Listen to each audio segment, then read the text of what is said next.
tersebut ialah Hotel Genting kini Genting Grand 1981, Awana 1984, Kota Resort 1992, Hotel Highton 1997, Hotel Fastwell 2001 dan Crockfords 2017. Dua buah sistem kereta kabel telah dibina untuk menyediakan pengangkutan ke atas bukit.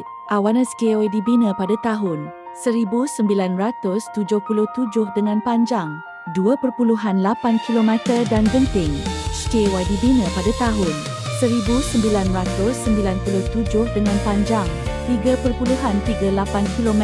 Genting Highlands Resort mula terlibat dalam industri taman hiburan dan hiburan dengan pelancaran taman tema dalam pada tahun 1992. Taman tema luar pada tahun 19